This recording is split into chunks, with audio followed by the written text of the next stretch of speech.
Hello everybody, December 48 here, and welcome back to Star Wars Republic Commando True Colors. This is a Legends novel written by Karen Travis. We rejoin in Chapter 11. First 10 chapters were in the first video for this book. Etain and Ordo headed to Daruma. Ordo revealed that Etain's baby should have a normal growth speed based off some of Mariel's genetic research. Mariel and Scarada infiltrated Kosai's lab, killing 3 Mandalorian guards and finding Kosai.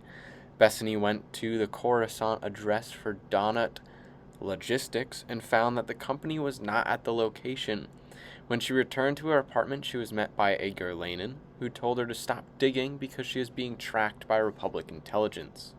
Donut Logistics doesn't actually exist. It is a front for the Republic to move money around. The Gurlanin also said that there are clones being produced outside Kamino, including Coruscant and Sentex 2. But the Jedi and the Grand Army do not know about these clones, and they won't be receiving them. The Battle of Iat has begun. Fi and Darman were hit by an explosion while infiltrating a news station. Darman got sent down a flight of stairs, and Fi is not moving and surrounded by rubble. Chapter 12. Mariel and Scarada reunited with Val, with their new captive Kosai and all of her data. They set off the detonators they had placed in her lab. Omega Squad was evacuated from Gaf Dakar, and Fi was taken by a med droid. He has a severe concussion. Etain has injured his ankle, but otherwise the squad is healthy. Ordo and Etain met up with Scarada, Val, and Mariel. They got information from Darman saying that Fi was being treated and was in a coma, but stable. The group then questioned Kosai more. Ordo then took her data chips and shot them. Everyone was shocked. Chapter 13. Scarada made sure Ordo knew that he was not mad. Ordo said he did it to show Kosai how worthless she was. Ordo would rather live for 50 years happy and free rather than 100 years because of Kosai. Val is going to bring the ship. Ordo and Etain arrived in back to Coruscant and then take a detour to Argao, the planet his bank is located on. Mariel, Ordo, Scarada, Etain, and Kosai are headed for Mandalore. Scarada contacted Jusik to let him know that they were clear of the planet and he could stop stalling Delta Squad. 479 days after the Battle of Geonosis. Delta Squad has started their search around where an underwater explosion had been reported. They found the same dead body tied to an anchor using the Mandalorian knot. They have taken the body's arm and are headed back to the surface to test it. They have also scanned the disturbed rock to see if they can determine anything about what is under the collapsed rocks. Chapter 14. 480 days after the Battle of Geonosis. Darman and Niner visited Fi while he was in Bacta in a coma. Kor is going to replace Fi in Omega Squad while Fi is wounded. Mariel, Ordo, Etain, Scarada, and Kosai arrived on Mandalore, where they were greeted by Rav Brailer. She took them to what Etain assumes is Scarada's retirement home and safe house. 482 days after the Battle of Geonosis. Fi was removed from the Bacta but did not wake from the coma. As it had been over 48 hours, the med droid's protocol was to pull Fi's life support. When it did, Fi began breathing, but the droid still had Fi as brain dead. The droid let Etain, Darman, and Niner take Fi and put a hydration IV in because there was no protocol for the droid to follow at this point. Chapter 15. Palpatine wrote in a private memoir that he is keeping Dr. Uthan in Republic prison as an insurance policy. If the clone army becomes less reliable than advertised, he can use the Separatist scientists to finish our research and remove the Grand Army. Jusik reported an update to Zay. Zay said that Palpatine and Mace Windu are both disappointed Kosai has not been found yet. Zay wants Jusik to return to Daruma with Delta Squad and excavate the site of the explosion to search for clues of where Kosai could have gone and whether or not she actually survived the explosion. Scarada asked Bethany to check on Fi. Jusik had been able to administer Fi into a med center on Coruscant. When Bethany arrived, the med droid told her that they had to stop treating Fi because he was a clone and the civilian med centers on Coruscant had no agreement in place to assist the Grand Army. They were going to pull his life support and euthanize Fi. Bethany pulled a blaster on the droid. It fled and called security. Bethany shot the door to the room shut and called Scarata to update him on the situation. Ordo and Scarata are headed to Coruscant to help Phi and Bethany. Scarata called ahead, and Jaller Obrim is already heading to the med center to assist Bethany. Etain and Mariel talked with Kosai. In order for Kosai to cooperate, Etain offered cells from her umbilical cord for Kosai to study after she gave birth, as the baby is part clone and part Jedi. No one is actually intending on giving Kosai access to do anything with these cells, but it did seem to convince Kosai to help them. Mariel revealed to Etain that the data chips Ordo had destroyed were not the real data chips, so they still had all of Kosai's research. Only Ordo and Mariel knew, so that everyone's reaction would be genuine in front of Kosai, especially Scarata. Chapter 16. Dr. Uthan is growing bored in her cell and is curious as to why the Republic has not commissioned her to create an antidote for the nanovirus she created to target clones. 483 days after the Battle of Geonosis, Obrim took Bethany and Phi out of the med center and was bringing them to his house, where he had medical droids ready to care for Phi. He also has blackmail material against the head of the med center, which is going to help him make this whole situation disappear. Niner, Darman, and Aiton have welcomed Kor into Omega Squad.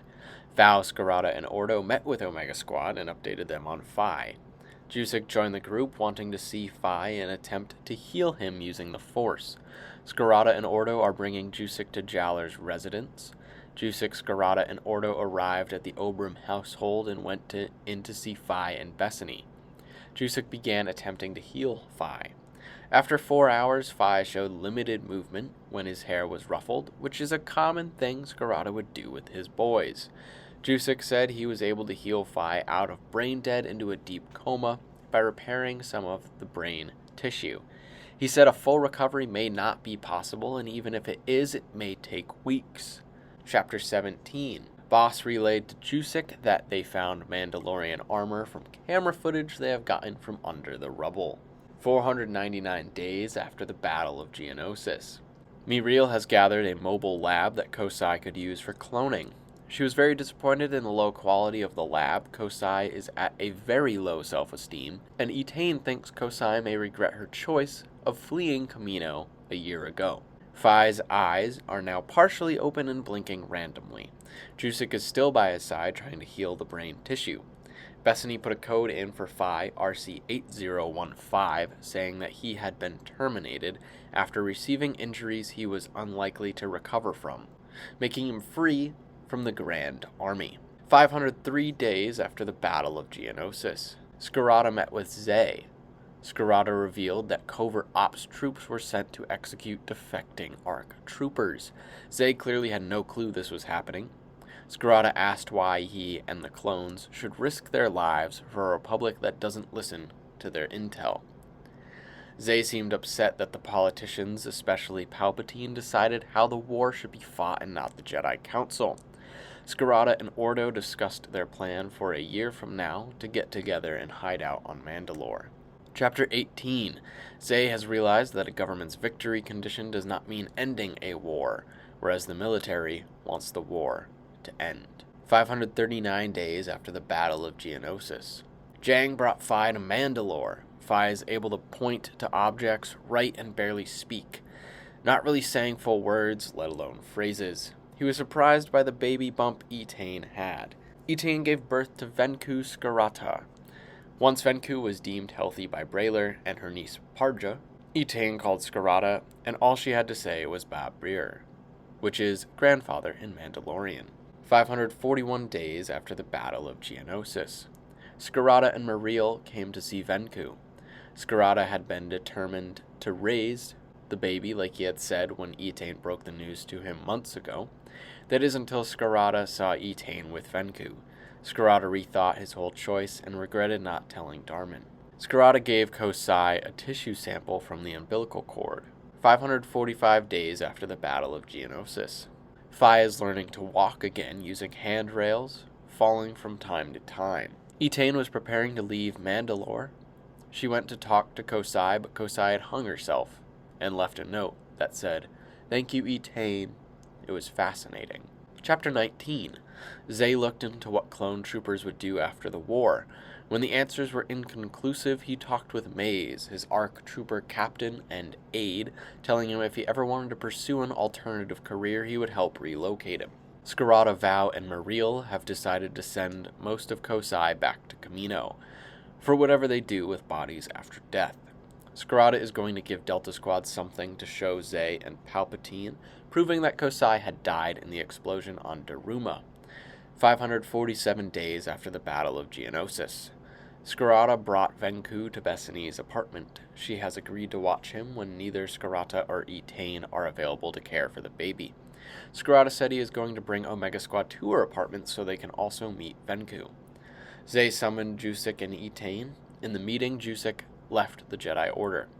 Zay was left sort of stunned, and Etain left confused over her motives for staying, even though she believed the same things Jusik did.